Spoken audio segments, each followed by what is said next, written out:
اعوذ باللہ من الشیطان الرجیم بسم اللہ الرحمن الرحیم الحمدللہ رب العالمین والصلاة والسلام علی اشرف الانبیاء والمرسلین اما بعد فقد قال اللہ سبحانہ تبارک و تعالی فی محکم کتاب المجید بسم اللہ الرحمن الرحیم یا ایھا الذین آمنوا کتب علیکم الصیام کما کتب علی الذین من قبلکم لعلکم تتقون۔ قرآن کی یہ بہت ہی مشہور آیت ہے کہ جس میں خداوند عالم نے روزے کا حکم صادر کیا ہے اور امت مسلمہ کو بتایا ہے کہ ہم نے تمہارے لیے روزہ فرض کیا جس طرح کی پہلے امتوں پہ ہم نے اس روزے کو رکھا تھا، کما کتب علی الذین من قبلکم۔ اب یہ ہے کہ انسان روزہ رکھتا ہے خداوند عالم کے حکم کو مانتے ہوئے، اور انسان کی کوشش یہ ہوتی ہے کہ ہمارا یہ روزہ اللہ کی بارگاہ میں مقبول ہو، وہ درجہ ثواب تک پہنچ جائے، خداوند عالم ہمارے ان روزوں سے راضی ہو جائے۔ مسئلہ یہ ہے کہ انسان روزہ تو رکھتا ہے لیکن اپنے روزے کی حفاظت یہ اس سے زیادہ سخت منزل ہوتی ہے۔ صبح سے لے کے شام تک بھوکے رہنا اور خداوند عالم کے حکم کو مان کر بھوکے پیاسے رہنا اور تمام جو لوازمات ہیں روزے کے اس کو پورا کرنا، اس سے کہیں زیادہ مشکل ہے اپنے روزوں کی حفاظت کرنا۔ روزوں کے حوالے سے جیسے کہ یہ ہوتا ہے کہ رسول خدا نے ایک حدیث ارشاد فرمائی، کہا کہ جب رمضان کا چاند نمودار ہوتا ہے اس وقت کیا ہوتا ہے،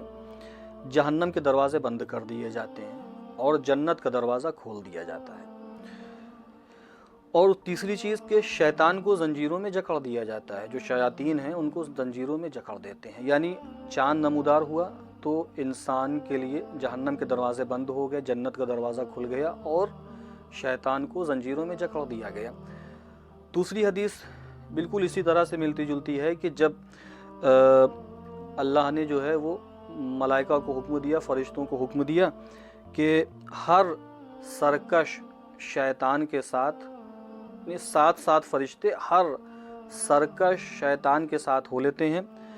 اور جب تک یہ تمہارا مہینہ یعنی رمضان کا مہینہ مکمل نہیں ہو جاتا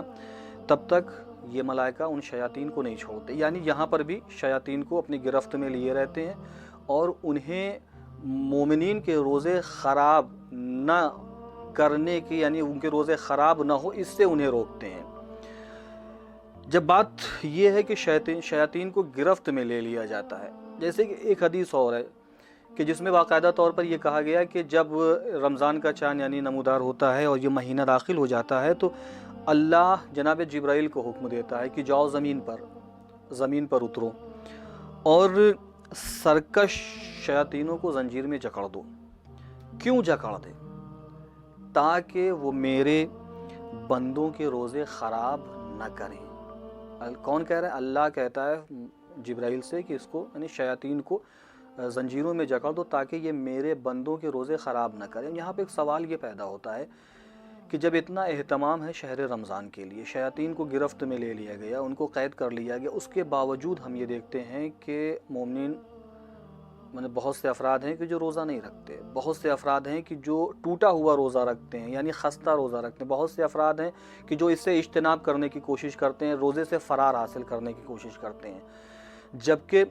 ہم اگر کوئی غلط کام کرتے ہیں تو یہ ہوتا ہے کہ شیطان نے بہکا دیا تھا، لیکن یہاں پر جب شیطان گرفت میں ہے، زنجیروں میں جکڑا ہوا ہے، اگر اس کے باوجود ہم گناہ کر رہے ہیں تو اس کا مطلب کہ اب یہ شیطان کی طرف سے نہیں ہے بلکہ یہ ہم گناہ خود کر رہے ہیں، ہم خود اس چیز کو خراب کر رہے ہیں، اپنے روزوں کو ہم خود خراب کر رہے ہیں۔